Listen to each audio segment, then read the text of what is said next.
Hi guys, it's Sarah, and today, I don't know if this is a new tag that would be created or if someone has done this in the past and it's a revitalization of it, but I'm gonna do something that is important to me that I wanted to share with all of you in my tarot and chakra balance practice. That I'm gonna do deck suggestions for each chakra. And as I do this, I realize I may have forgotten to take out a deck. No, I did not. Okay, I took out all the decks I need.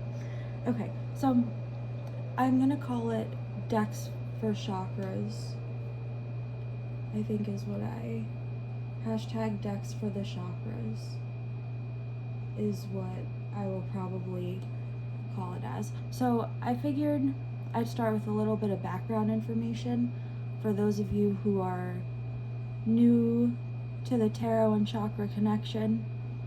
For those of you who don't know, I am very connected to my chakras, and I actually have the 7 tattooed down my spine, which is one of my favorite tattoos and was one of the most painful tattoos that I have gotten. But it was totally worth it. So, to start, I have some introductory information that I'm going to read off of my computer that is off to the side. So, I'm sorry that you're just looking at my hand. Here, look at some pretty crystals. Ooh, pretty. Okay. There. Crystals and hands. So, I want to specify that this is like the more new age definition and not the Hinduism and Buddhism definition. I did not do any research on those two. I am going strictly based on what I know, which is more new age. So please don't come after me. I'm sure that there are similarities. I'm sure there are differences. I don't know them. Please don't come after me. I will learn them eventually. So for those of you who don't know, the chakras are actually energy centers of the body that are believed to fulfill the spiritual, emotional, and physical well-being. So they start at our feet with the root chakra and travel up our spine to our head or our crown chakra. Chakra in English translates to the word wheel, which translates to wheels of life that should be open and aligned, and that's why they start at the root and go up to the crown so that they are in a line and that they are aligned. That was a sideways line, and I'm sorry. Some quotes that I have are, they are a complex and ancient energy system that originated in India. They were first mentioned in the Vedas, ancient sacred texts of spiritual knowledge dating from 1500 to 1000 BC. And the concept of chakras ties to early Hindu concepts of physical body and subtle body. While the physical body consists of mass and is visible, the subtle body, which includes mind and emotions, consists of energy and is invisible. So, I'm not done with this book, but let me grab it. I'm reading this book entitled Eastern Body, Western Mind, and in the introduction it does a really good job. Let's see if I'm going to use this image. This is what I went off of, and we'll go into a little bit. But this book does a really good job at, one, demonstrating where the chakras are in alignment with our body, and 2, it dives deep into each of the chakras. Like I'm on chakra 1. It deep dives into each one and what they relate to. Sorry, I'm now off script and getting lost. Consists of energy that is invisible. I was going with that because in the introduction it talks about I don't know if I can find the graphic, but emotion and how energy is shown. So anyway, that is Eastern Body, Western Mind, Psychology and the Chakra System as a Path to the Self, which I am loving so far. And in that book, in that image, I'm sorry to keep flipping, but I'll have it open as I explain this. Each of the chakras relate to an element. So you can see the root chakra is related to earth, sacral is related to water, solar plexus is related to power and fire. Power is the issue, fire is the element. Oops. The heart chakra is related to air, the throat chakra is related to sound, the third eye chakra is related to light, and the crown chakra is related to thought. And each of those are considered an element because elements, let's see if I can find it.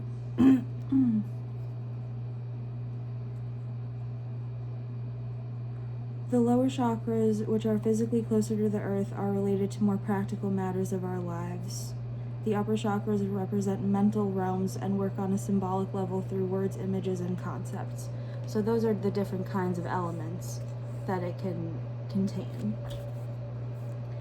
And then each of the chakras relate to a central issue, which the root chakra is related to grounding and survival, sacral is related to sexuality and emotion, solar plexus is related to power and will, heart is related to love and relationships, throat is related to communication and understanding, your third eye is related to intuition and imagination, and your crown chakra is related to cognition and awareness. Excuse me. So that is my little introduction to the chakras, and now I'm going to get into the prompts that I have for deck suggestions. So the first two decks that I have are representative of the root chakra, and this is the little symbol for the root chakra. I think mine is tattooed this way. Some of mine are upside down, which I didn't think mattered and doesn't really, but I'm pretty sure the triangle is face down on this one, so I leave that here. So the first prompt is the root chakra, which is a deck for grounding and vitality, and for that I have my Oak, Ash, and Thorn Tarot and my Tarot Arturian, which is the French mass market edition because I needed it, basically. So for those of you who haven't seen Oak, Ash, and Thorn, this is the first edition, I believe. I'm not gonna spend time looking, but it comes with these little information cards that are in place of a guidebook, and then I use this deck for a lot of my grounding work because it's very naturey, it's very outdoorsy, it's very in-depth and in connection with nature and animals of nature. I'm pretty sure in this deck each suit is a different species of animal. Like the wands are foxes, the swords are birds, cups are squirrels, yep, and then pentacles are rabbits. So this deck I feel is very good for grounding because it is just super connected to the earth, and they, meaning Stephanie and Adam, put a lot of care and work into this deck that probably through the process of creating it was a very grounding process, and I just think it really translates super well into the deck. So that is Oak, Ash, and Thorn. And then my second deck, I tried to do one mass market and one indie deck per chakra, but I'm not sure how well I actually did that. So, but this is mass market, that was indie.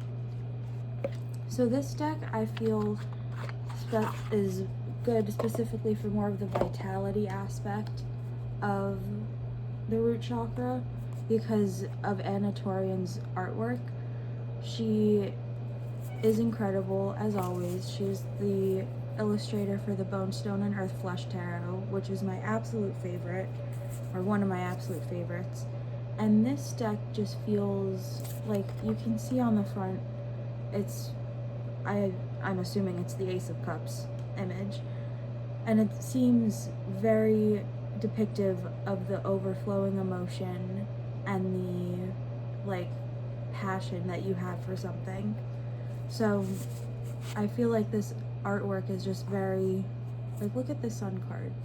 It's very vitalizing and revitalizing, and reading with this deck would be really good for root chakra work because of that connection to the self and connection to nature and the earth. So that is the Tarot Arturian by Anna Torian and Claire Duval. Yes. So that, or those, are my root chakra decks. And next we have, my laptop turned off. Next we have the sacral chakra, which I know this one is upside down on my tattoo, but that's okay. So the sacral chakra decks are decks for emotional awareness and expansion, and I feel like this is kind of an obvious yet not obvious choice, would be the Gentle Tarot. And then my mass market deck for emotional awareness and expansion is the Tempest Tarot. So the Gentle Tarot, we've all seen, a lot of us have this. This is the full-size version. She was having a sale, Mary was having a sale a while ago, and I got the full-size guidebook in addition to the deck in a bag. So I don't know what version that is, but that's what I have. And I love this deck. This deck is very, very good for emotional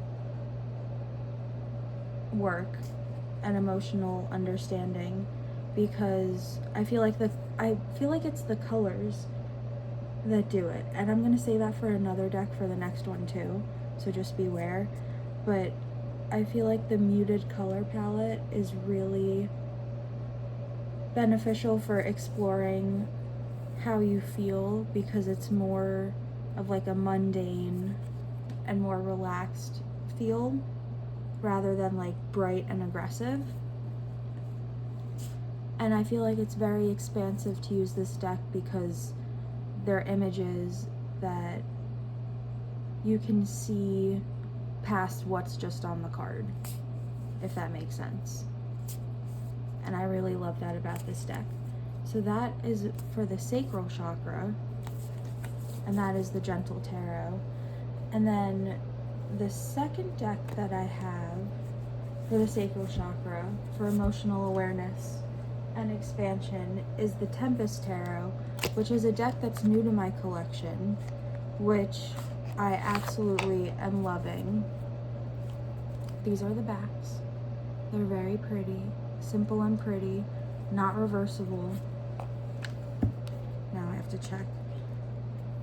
But there are reverse meanings in the guidebook. Oh well. Oh well. So this is the Tempest Tarot. This deck I feel like is also good for emotional awareness, only because the first reading I did with it was for emotional and sacral chakra work, and it was just incredible off the bat. I feel like the images, while a little pippish and a little simple, are very I would use the word expansive, because, or expansive yet symbolic, and I know symbols usually don't have an expansive meaning. They usually symbolize one thing. So that kind of contradicts each other. But expansion in the sense of knowing what you already know and being able to expand upon it, if that makes sense. Especially with your emotions, if you're in tune with them, then you can kind of feel emotionally aware and know what you're talking about. Clearly, I don't know what I'm talking about right now. You're able to know what you're talking about and feel your feelings expansively.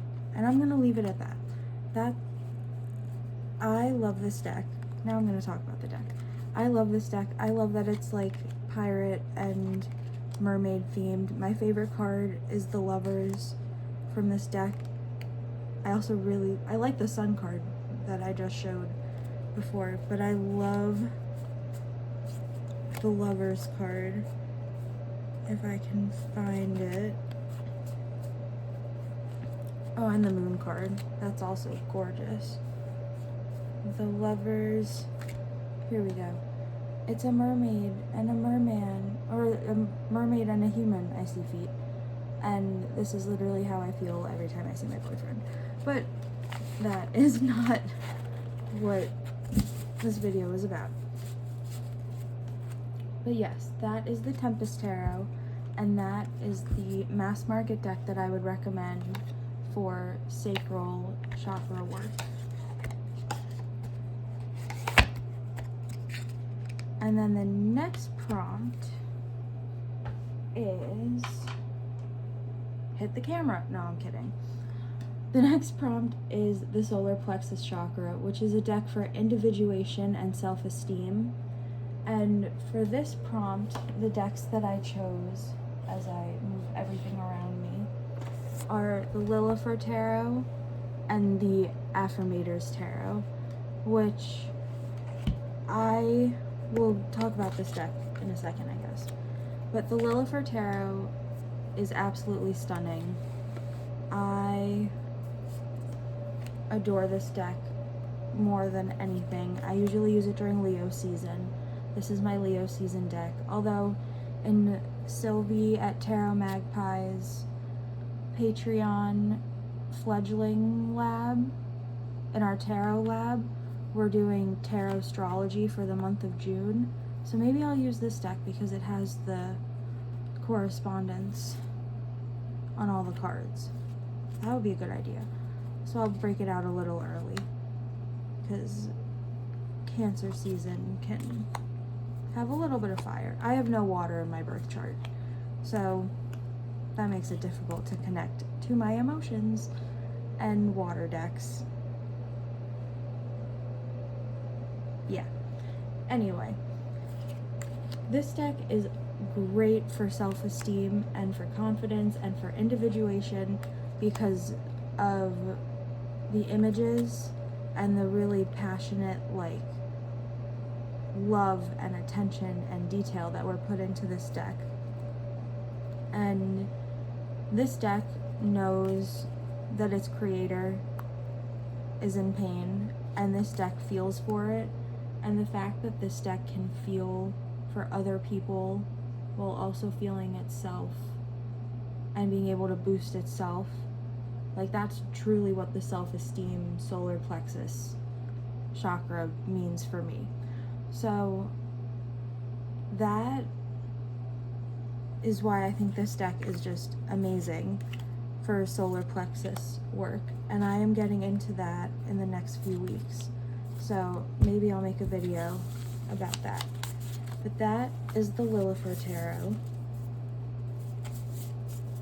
And then the Affirmators Tarot is actually a deck that I picked up this morning, but I've seen Krista over at Krista Chronicles use it, and I saw her use it the other day and was like, I need that. That's a beautiful deck. And this is the one that I feel like the colors are super indicative of individuation and self-esteem, because the colors are just a complete confidence boost. I'm just looking. I haven't even opened it yet.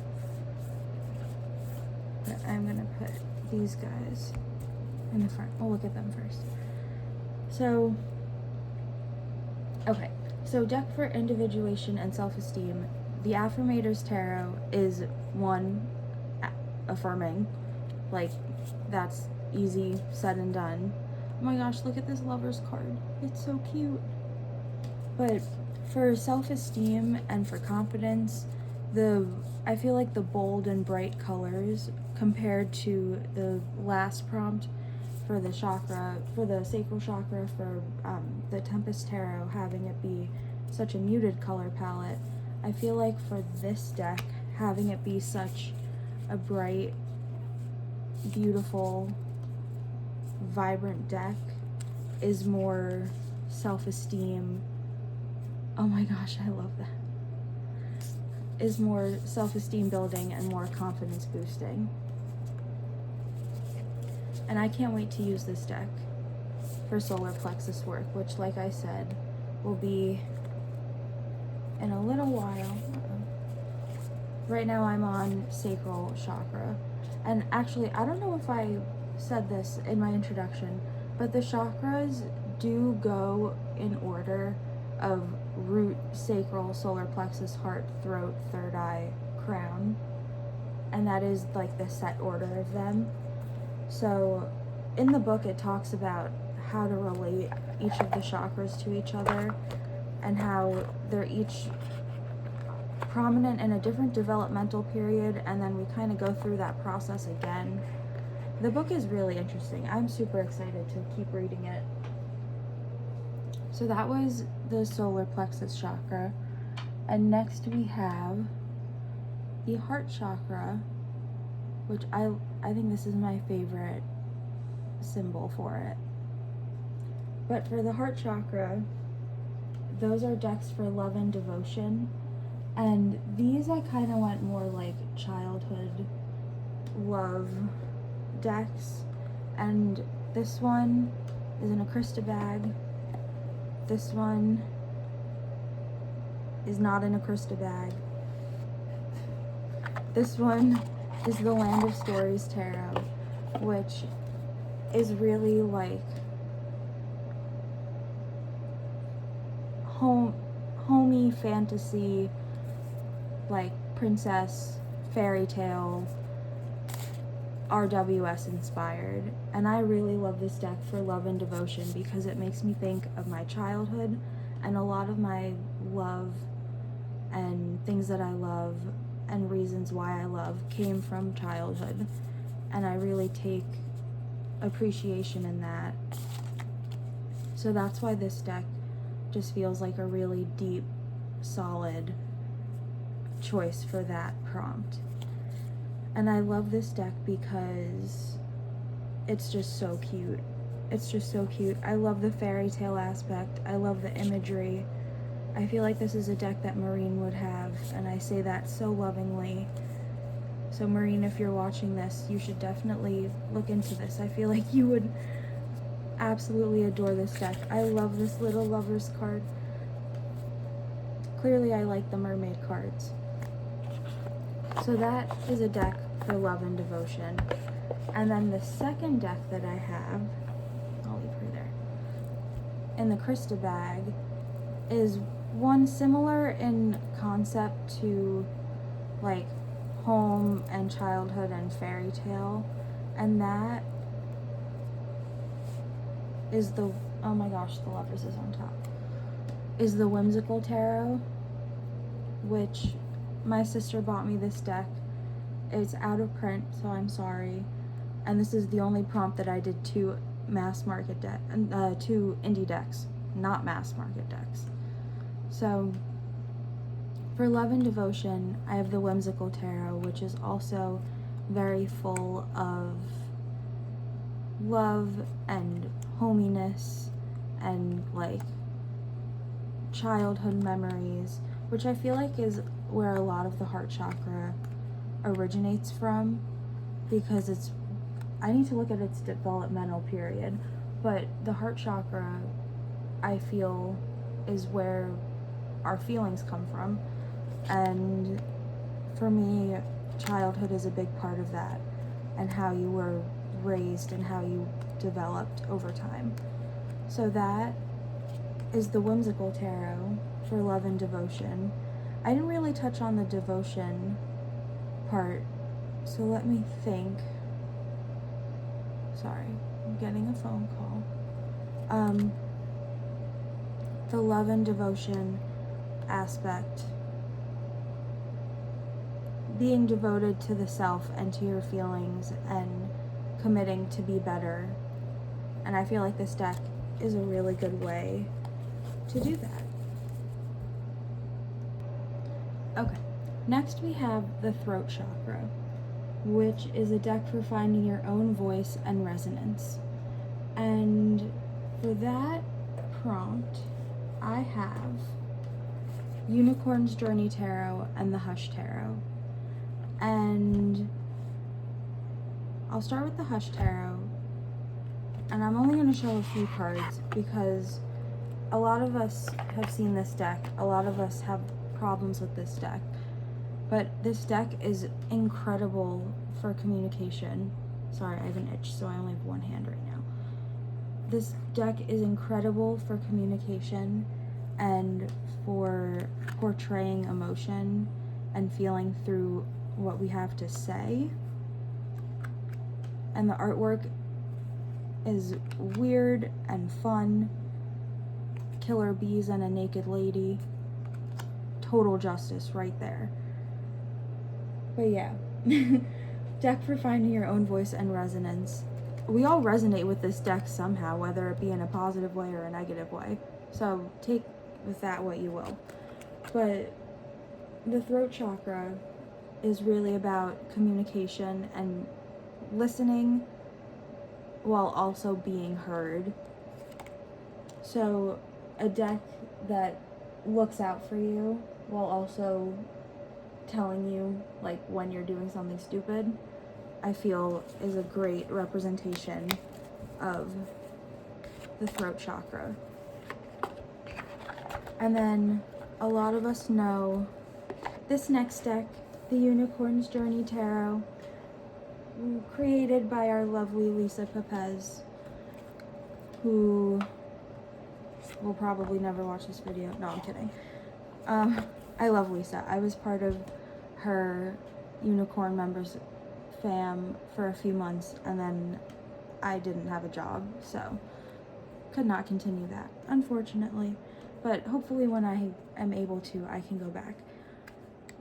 But this deck is incredible for communication simply because of how much care and effort Lisa put into it, and because it tells the story of Mystic the unicorn. I was about to say mermaid. Mystic the unicorn going through their journey and their process of finding their voice and finding their own resonance in the world. This deck is just incredible for throat chakra work, and I am possibly even more excited for throat chakra work because I have a lot of problems with communication, and I think working on it as I go in order of the chakras, I think working on it will definitely help improve that aspect. So that is the Unicorn's Journey Tarot for the throat chakra. And then we have 2 more chakras, and then I have 2 little bonus prompts, and then I will stop talking your ear off. So our next chakra is the third eye, another one that's upside down on my spine. I don't know. It's supposed to be this way, I believe, but I believe on me, it's this way. That's okay. So, oh, I'm gonna need to move my laptop. So the next prompt is the third eye chakra, which is a deck for achieving and creating dreams, imagination, and visualization. And those decks that I have are the Starseeker Tarot and the Fountain Tarot. And yes, they're both a little like celestial type. And yes, I do think that that is very third eye. So once again, I'm going to start with the Mass Market deck. I did a lot of work. Sorry if you saw that photo. I did a lot of work with this deck in my sophomore year of college, so 3 years ago, 2 or 3 years ago. But I love this deck for achieving and creating dreams because it just has that like fantasy, sci-fi, like imagination. This is what my imagination like would look like, I feel. And the third eye is very much about goals, very Pentacles like. And I feel like this quote, "You are the voice and the breath of the universes." Oh, universes. That's cool. Multiple universes. I feel like that quote is very like imaginative and visualizing. So we have the fantasy tarot, the Fountain Tarot, which I feel like having the silver edges and these beautiful like mosaic. Is it mosaic? You know what I'm trying to say. Glass, like stained glass background is super duper cool. And then the next deck that I have for shaking the camera for the third eye chakra is the Starseeker Tarot. And especially when it's paired with the Oracle deck, with the Oracle of...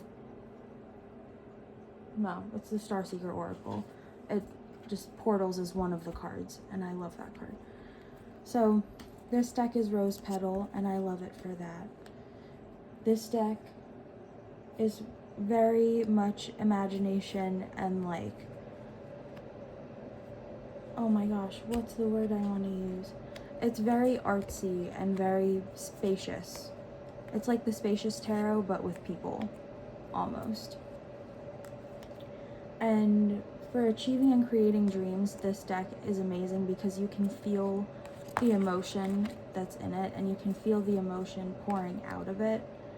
You can feel this deck wanting you to achieve your dreams and wanting you to have a vision and wanting you to succeed in life. And that, I feel, is super duper important.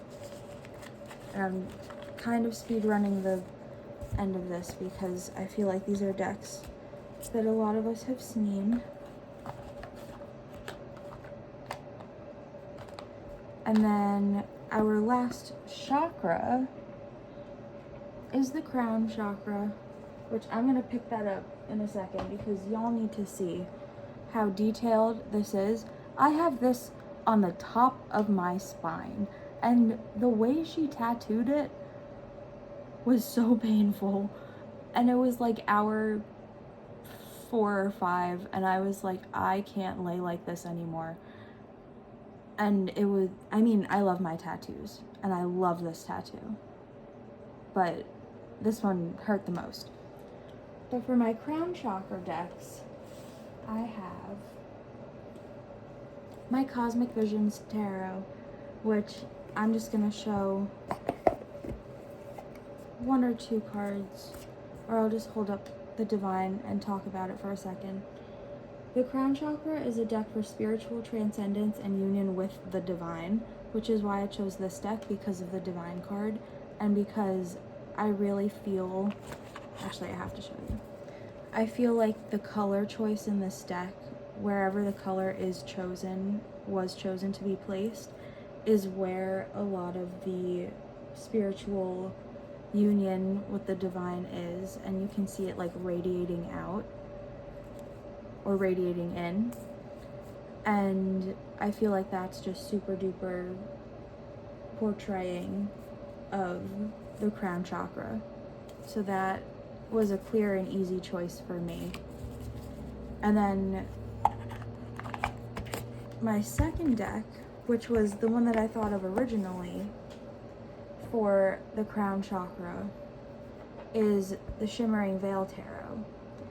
And this deck, especially in combination with its oracle decks or oracle deck connections. I know there's a card in there, don't worry.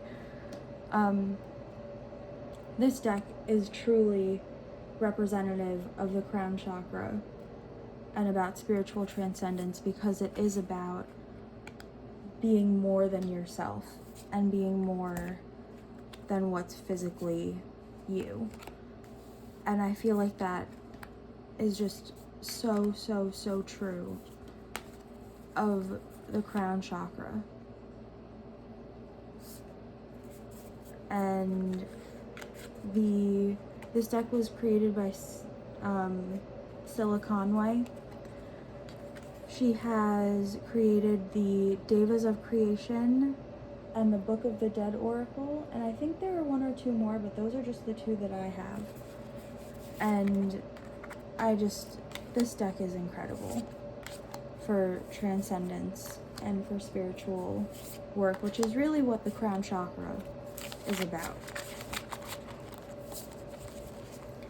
So that covers decks for all 7 of the chakras. And then my 2 little bonus prompts are a deck for Chakra Check-ins and Chakra Rebalancing. So for my Chakra Check-in, I do want to shout out this deck, The Swatches of Chakra by Crystal Banner, because this deck is, I think, 30 cards of, here, I have the first few in order. So it breaks it down into earth, root, sacral, solar plexus, heart, throat, third eye, crown, and limitless, I think, are the 8 or the 9 chakras. So each one has, or besides limitless and the earth star chakra, each one has 4 cards that represent different, let me move my finger, they represent different components of that chakra. So like the root chakra is stability, finances, physical body, and family. And because I have it, these are the 2 that I've done so far. The sacral chakra is creativity, sexuality, emotions, and relationships. So each one has, isn't this just so pretty? Each one is just a different category of that chakra, and it is in color order, so that makes it really aesthetically pleasing. But this deck is great for full chakra balancing spreads. And then for Chakra Check-ins, my suggestion is just a normal Rider-Waite-Smith deck. This is the Hanson-Roberts deck. This was my first tarot deck, and I have to shuffle it every time. I love her so much. But this is my Hanson-Roberts deck. This is the closest I have to a traditional RWS. I got this in April of 2020. This deck makes me so happy. But a deck for checking in on your chakras to see if they're balanced. I usually use an RWS inspired deck because that I can usually feel the most connected, because I don't think I mentioned this either, and I have this chart somewhere. Each of the tarot cards is related to a chakra, as you can imagine, but there's like, it doesn't follow a particular order. It's really random, so I'm gonna have to go back and look. But I feel like using the traditional imagery is the most beneficial, because you can really see and deep dive into the expansiveness of the definition of the card, and not just a focused definition that one author created to suit their deck. Nothing against the creator, just how they portray it is how they portray it. And this is the more general, like, it can mean anything. And then the last deck that I'm going to show, I mentioned this in one of my videos, is the White Sage Tarot. And the reason we're bringing up this deck is because it actually has the chakra cards and a rainbow spread, but it actually has the chakras. And this is the deck that I went through, and I went through this little tiny guidebook and looked at each one and saw what chakra it was and made the chart. But each of these cards, the color that's in the card, like the pink ribbon, let me see, the green ribbon, the purple ribbon, each of those corresponds to the chakra that it's related to. So I feel like that's super duper vital for when you're trying to find a deck that is going to work well for chakras. So I don't know, that was a poor way to end what I was saying, but you can see when they're related to all of them. It's just, oh, I love the Nine of Swords, so we're going to end on that. I love the Nine of Swords, I say. The Nine of Swords image in this deck is just beautiful. And that is my little tarot tag, hashtag decks for the chakras. And I didn't really prepare on how to close this. For one last little glimpse, I will bring out the book, Eastern Body, Western Mind. I will take out a few of the decks. So we have for the third eye, we have for sacral, solar plexus,